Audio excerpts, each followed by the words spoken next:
Alrighty, folks, you know that we've bought a place in Vegas. You know, I'm looking to set up a new buy box, looking to make some investment decisions out here.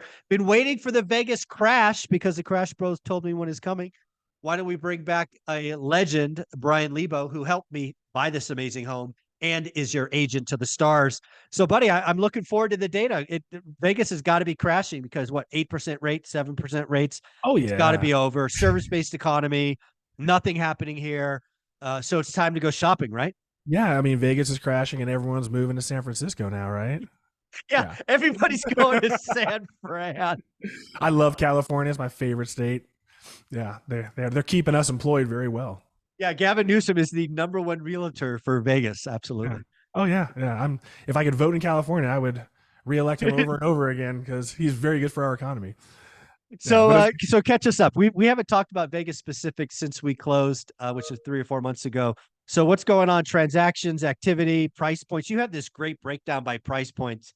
So, love to see what's really going on in Vegas. Bring us yeah. the truth. So, if you guys are familiar with me, then you know. If you're not familiar, I do high-end property tours, but then I also do a monthly breakdown video. So, I go over all of the analytics that is facing the market, but then I also break down those analytics because a lot of times they're empty calories, meaning Right. just because the statistic exists doesn't necessarily mean that it's indicative of where the market is or where the market's going. And that's basically where we're at. This was one of the most bizarre video updates that I've ever had to write to try to make sense out of what the numbers are showing versus what reality is reflecting. So this is a great video for your audience because this is a really, really pivotal moment in time where the market has already moved, but I don't know that it's necessarily going to be reported for like another month. So That's why I love what you do. Again, you've been doing this for years. I've looked at your data. You've been nice enough to share it with me, and you are in it.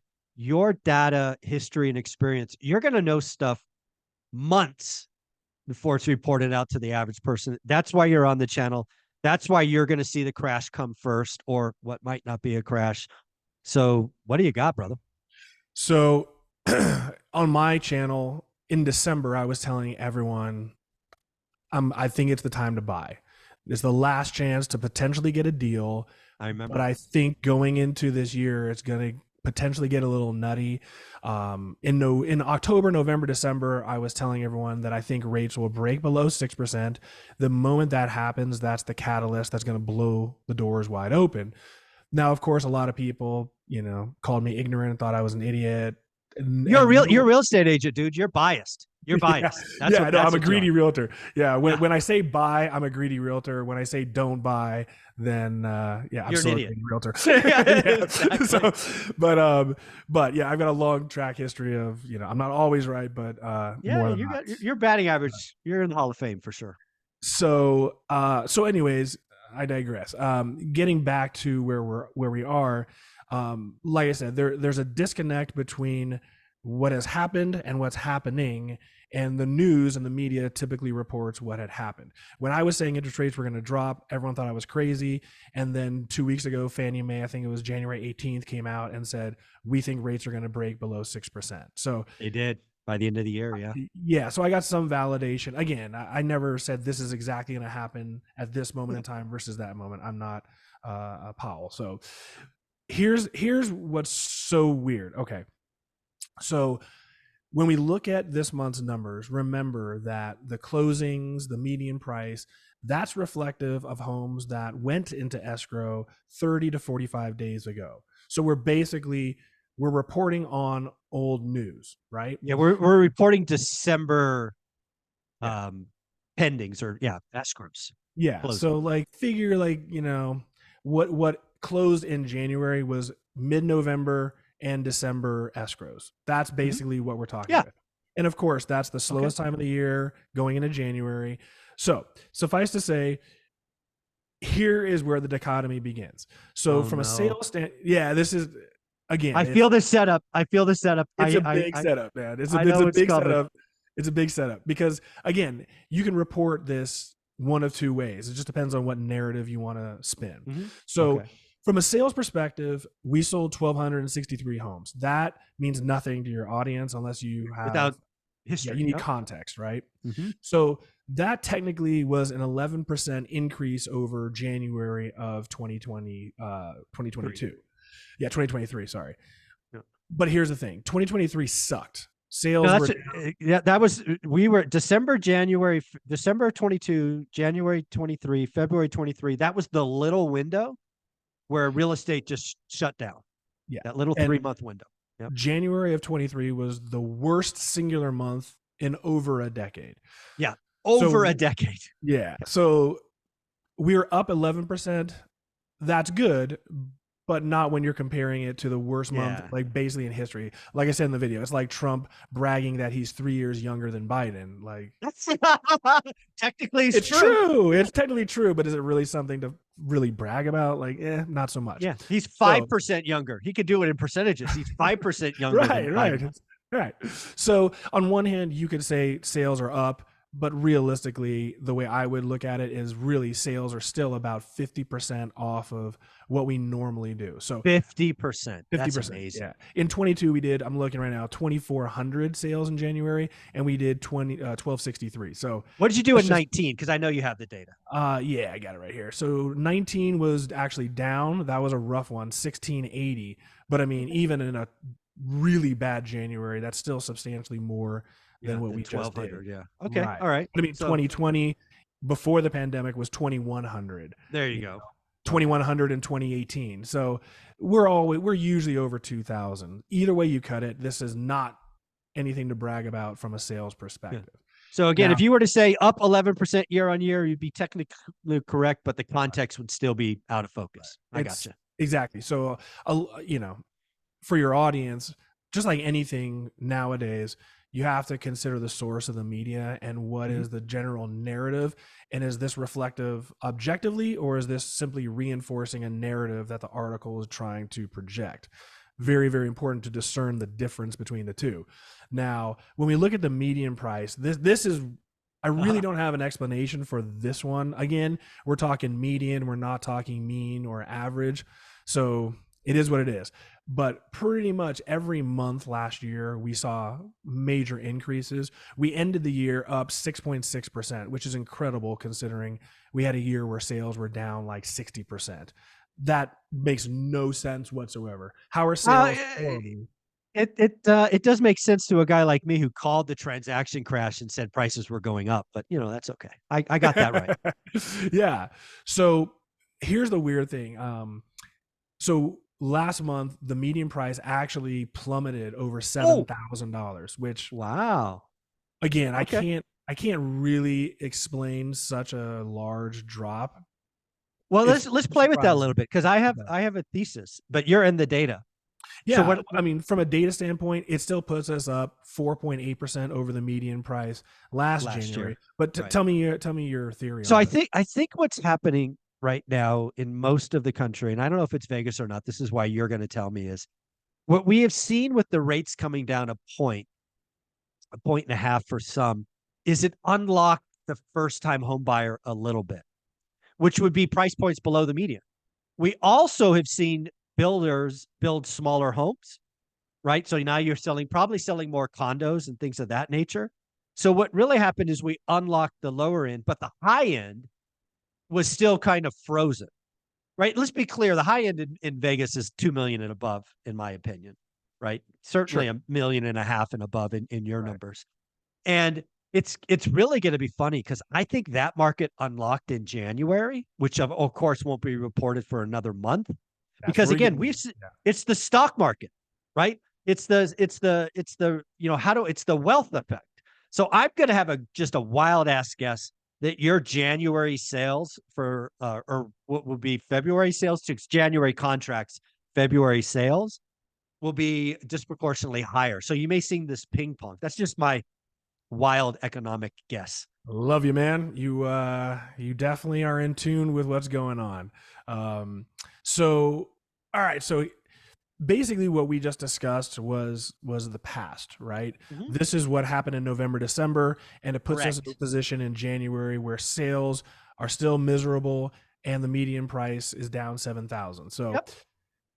my guess is that you're going to see a lot of negative Yeah. media articles in the forthcoming month talking about what's going on here in Vegas. So And what is 7%? That's roughly 2%. If you were to go month on month, you're down. Vegas crash 2% month on month, roughly. let's see. Yeah, month over month was 1.7%.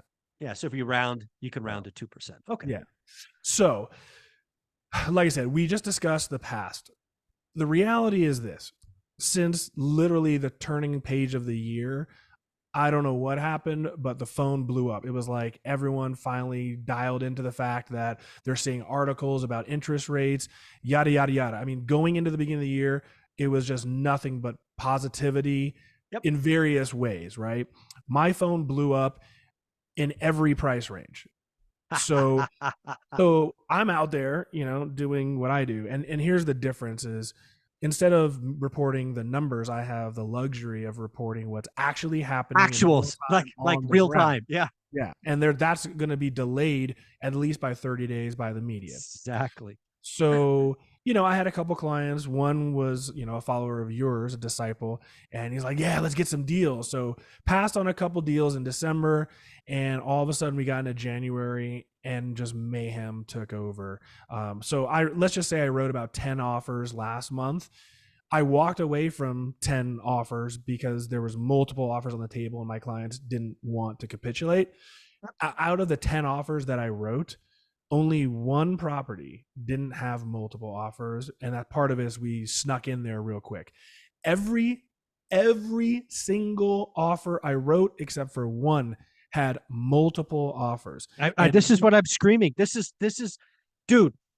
I've told people, and it's actually you're the second person today I'm having this conversation with. 6.5% interest rate is the worst possible interest rate for the market. It unlocks demand and does shit for supply. Yeah. This is horrible. Bad. It was pretty quick and pretty insane. And again, this took buyers completely, out of left field. Where did this come from? People that I was working with 3 weeks ago, it was like pretty much roll the red carpet out. And now all of a sudden doors getting shut right and left. Yep. So currently at the moment, here's what's going on. Let's talk about that inventory problem. So the major catalyst that we're going to have here is what you basically just alluded to, which is supply. Right now, we are sitting at just under 3,400 homes on the market. We lost 10% of our standing inventory just last month. So to give you an idea, guys, in a typical March or April, we sell about 3,000 homes. So it doesn't take a genius for you to figure out what's about to likely happen. We can't possibly sell 3,000 homes because we don't really have. You don't have them to sell. In theory, if everyone was willing to settle for what's available, we would eviscerate our entire market in like a 5-week span. Which isn't going to happen because not every property is really able to be purchased. You got wish pricing, you got different conditions. Yeah, of course. But what's worse than that is because you got wish pricing and various issues with these properties, the problem that you're going to run into is out of those 3,400 homes, let's just say we've got maybe 2,000 that can actually really do that's anything. Reasonable. Pretty reasonable. So the problem is you end up with a ton of buyers that want to buy but cannot identify a property.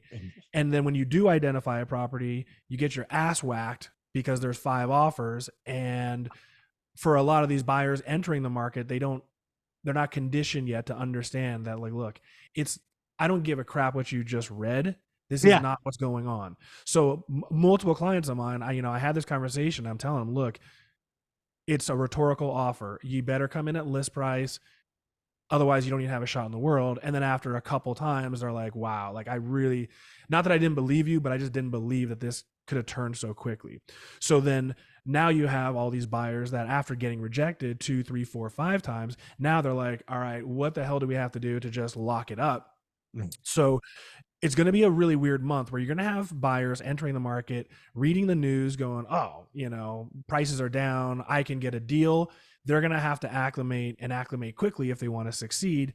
Then you're going to have buyers that have been languishing for the last 2 months that realize the market they're in, and they're going to come in hard. So Hard, here's an hard. anecdotal story that I put in the video, Michael, and like I'll send you the listings, and this kind of explains what's going on out there. I don't care if you're a first time home buyer. Obviously, that's a really, really tough market to Oh, compete really in. hard. It's been hard for a Um, while. Yeah. and now it's almost to the point where it is to the point where some people I can't actually help, because Yep. if you're a first time home buyer, you've got a minimal down payment and you're in a competitive area, like you're just not likely to win. It's going to take a tremendous amount of offer writing to luck out, or you Right. have to be immediate. So Yep. check this one out. So I had a previous client call me up. I was in San Diego coming back, and they're like, hey, tomorrow when you fly in, we want to see this house, same neighborhood as our parents live in, yada, yada. So to be fair, it's a really popular 4,000 square foot single story floor plan in South Summerlin. It's by Yeah. name. A lot of people know Yeah. that floor plan. Yep. The Robert by Richmond American, if you happen I, to I, know. I, I happen to look at that one. It's amazing. Yes. Yeah, it's a great floor It's a great plan. floor plan. So anyways, we go to look at this house. The house was listed for $1.625 million. And it I was know that nice. price point too. Yeah, exactly. So it's a really nice home. The backyard was nice, but not amazing. And it was in a Right. fishbowl. You had 5 homes staring into your backyard. Ah, Meanwhile, the exact same home was more upgraded down the street, and the backyard was like a $300,000 backyard. It was incredible. okay. That one was in escrow, but they were only asking 1.55 million. So quick math, the home that's already in contract was asking $75,000 less, probably got list price because it went Probably. in like a week. Yeah. But that's still a better home for 75 less. This home is either 100,000 overpriced or maybe $125,000 overpriced, Based depending on the on how comp. you. Yeah. Yeah, it depends Yep. based on the comp. So I told I my think it's fair. clients, here's the deal. The market's pretty crazy right now. So on one hand, I wouldn't be surprised if a cash offer comes in tomorrow and this is done. On the other hand, it's overpriced. It does have a fishbowl effect, and I wouldn't be surprised if it takes a couple weeks for the sellers to realize that they need Yeah. to be a little more realistic. It's weird right now. So what happens? My clients decide that they want to write the offer. We go to write the offer. They got a cash offer at list price that night. So we're done. We're blown out. You're out. We're out. We're out. My clients, You're a backup at best. yeah, at best. We're really not. So all right, so we're out. That's crazy. Wow. All right, and it's cash, so it's gonna close. Well, Yep. then a week or so later, the home that was listed for 1.55 million that went, turns out Oh. that house sold for cash as well.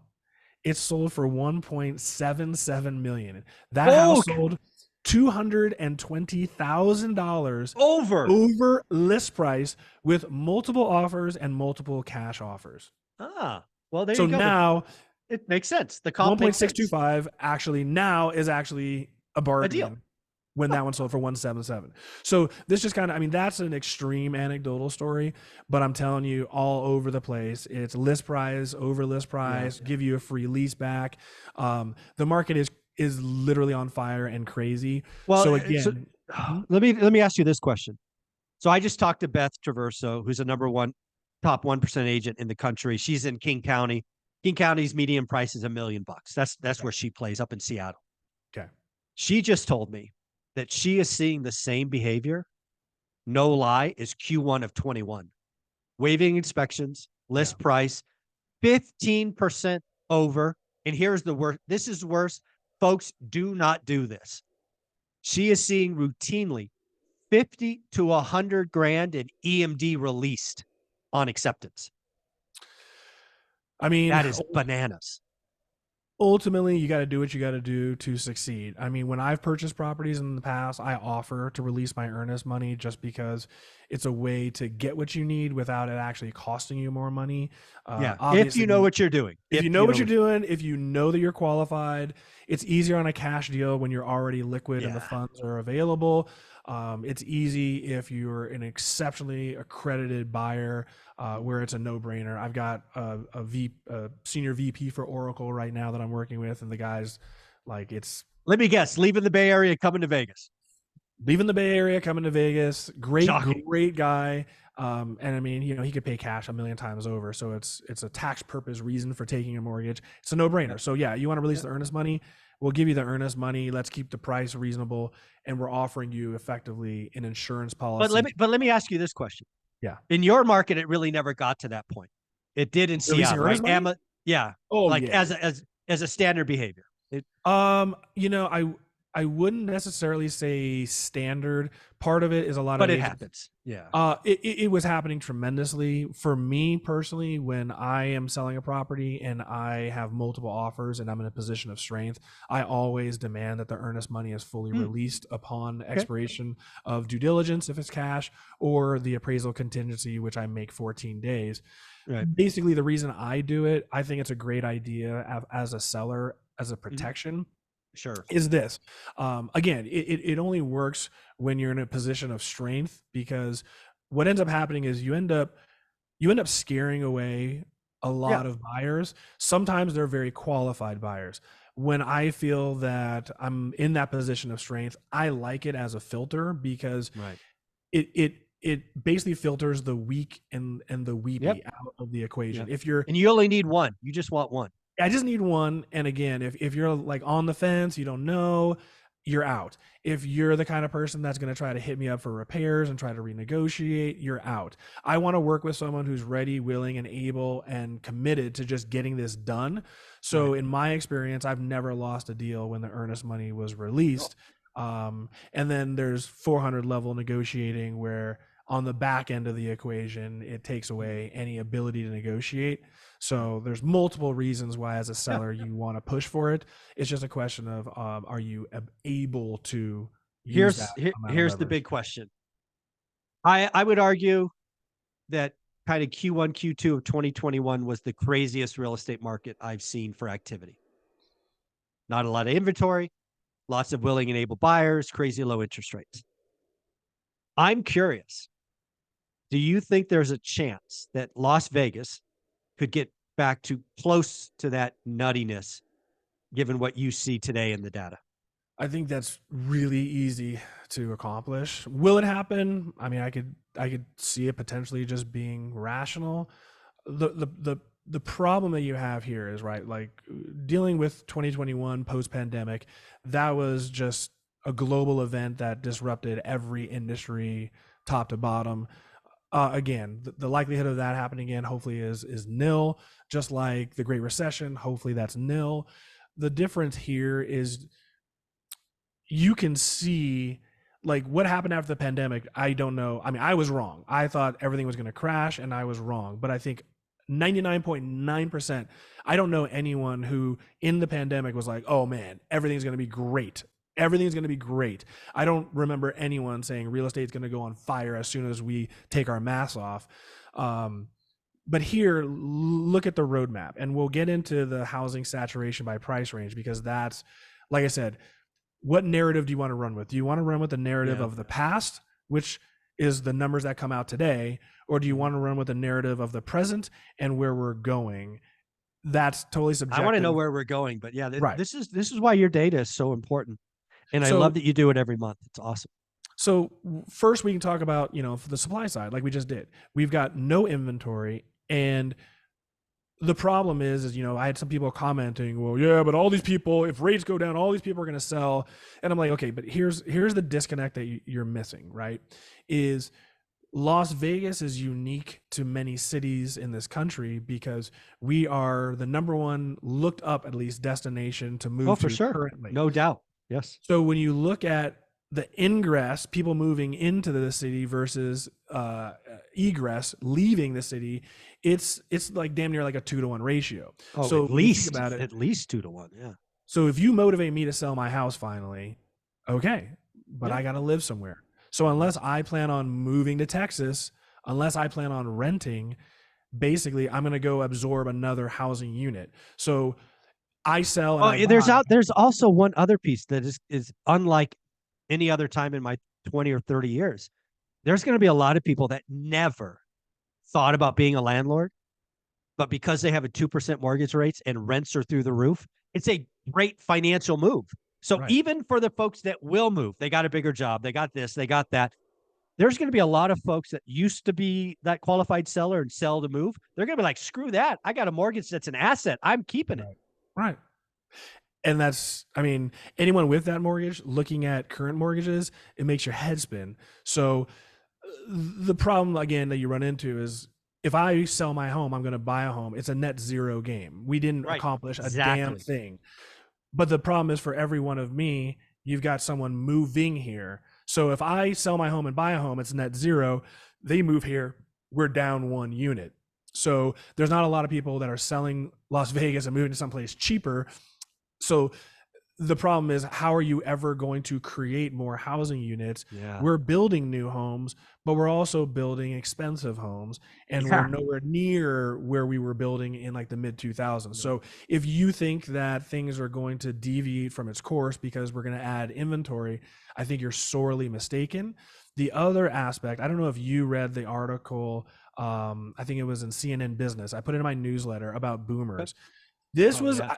I never, I don't know why. I just never thought of it in this way. It's guys, it's a great article.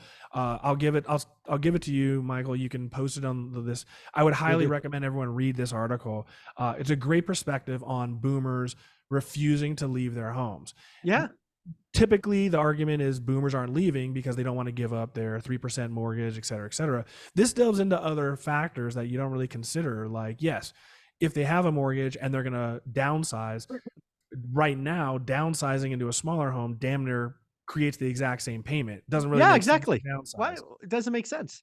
The crazier part, which I loved, was the tax angle. So Yes. you guys probably realize that if you live in a home 2 out of the last 5 years, you have a tax shelter of $250,000 as an individual. Now, if you're married, that tax shelter increases to $500,000. Yep. So stupid math. You bought a home for $200,000. You sell it for $700,000, and you're married.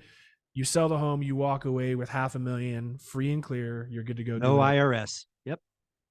That limit and rule was instituted in the early 90s.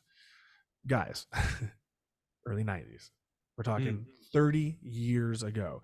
Look how much housing has increased in the last 5 years. And now we're talking 30 years. Homes at least are twice as expensive. So when you look at it, most of these individuals who are now looking to retire and downsize, they have tremendous equity, and it exceeds that amount. Yeah. So once again, you look at it, and a lot of people have $1 million worth of equity. Well, I mean, I'll give you a real life example. Olivia and I are one of those people, right? We happen to have a house in Mountain View, California that we paid $300,000 for, rough and tough. That's worth a hell of a lot more than that. And our tax bill, if we sold, would be 6 figures. And we're like, we don't need it. Yeah, we'll keep it. Got a low rate. We're good. Thank you.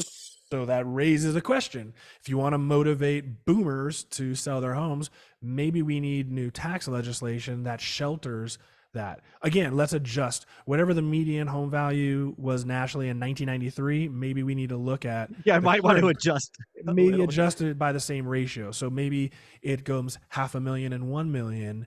I know, a lot of liberal Democrats are going to go up in arms because we're helping out the appearing to be wealthy, but a lot of these people are middle class and just stumbled into a good investment. They're teachers, cops, But again, if you want to solve a housing problem and you want to create more inventory, this is certainly a way to create that inventory. So it brings up a good discussion.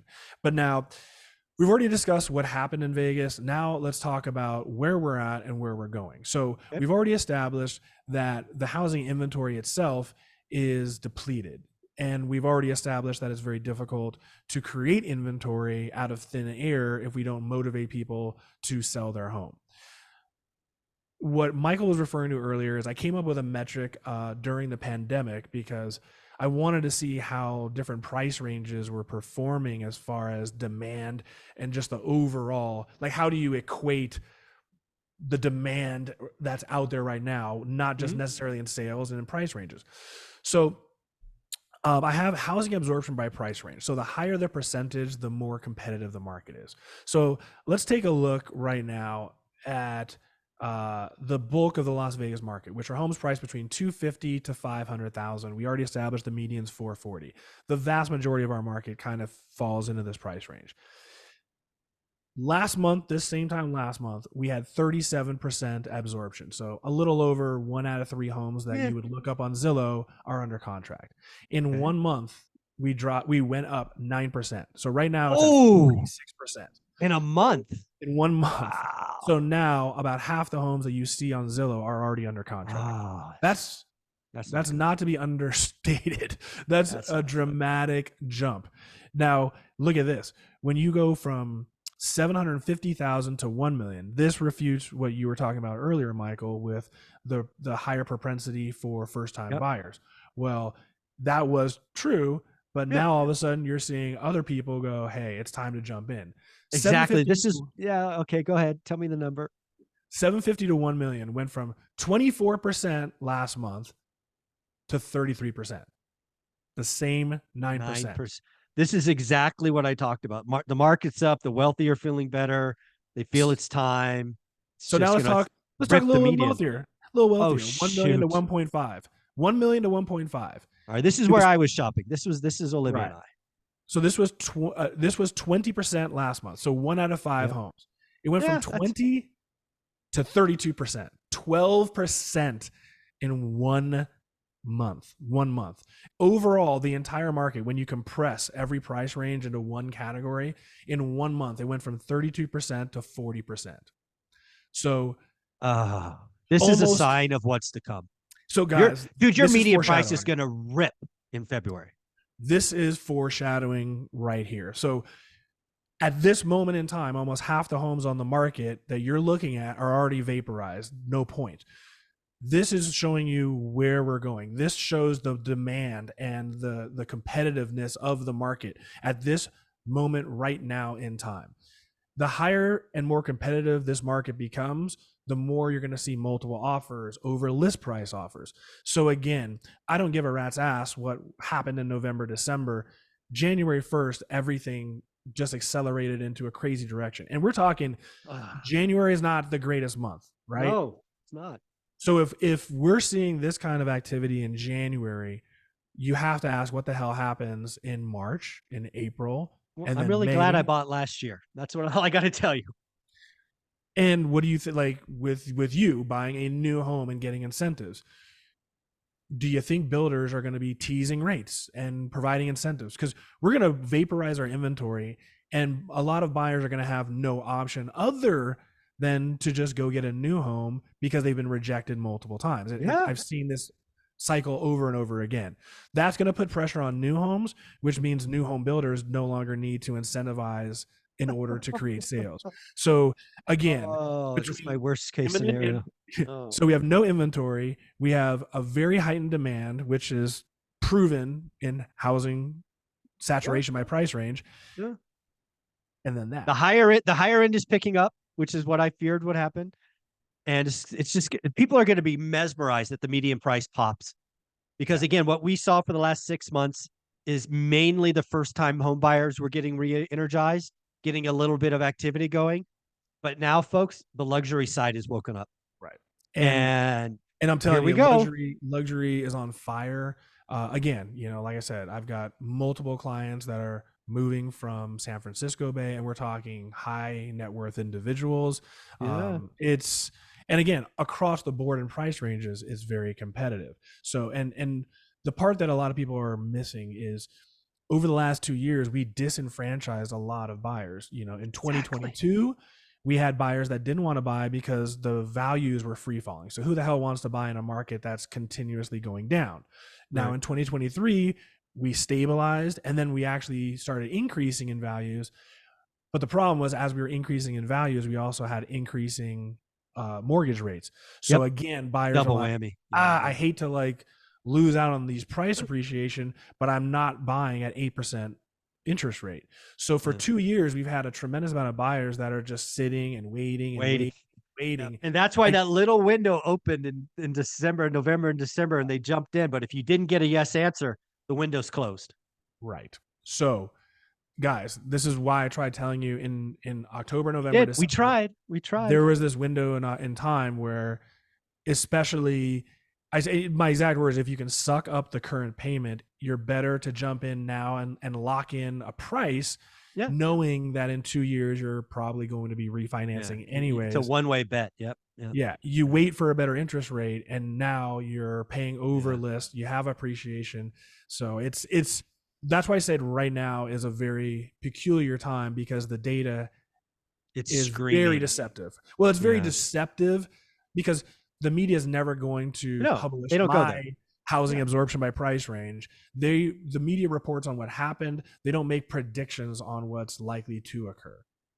Folks, the data is pretty clear. Brian, we might as well hit this topic at the end of the video. You were invited to the Vegas event I'm hosting to celebrate 50,000. It's obviously in your backyard, February 17th and 18th. You were invited. You wanted to come, but unfortunately, you're going to be out of town. So anybody looking to get a picture with Brian, he unfortunately won't be there, but we will miss you. Take a snapshot, Photoshop yourself right there. There you go. But yes, I will definitely try to make the next event, because look, you got 50,000, you blew past me in short time. I'm sure we'll be celebrating 100,000 here really shortly. So I'll make sure I get to that event. There you go, buddy. I appreciate you. Thanks for everything. Of course. Thank you guys. Appreciate your time, and I'll see you on the next one.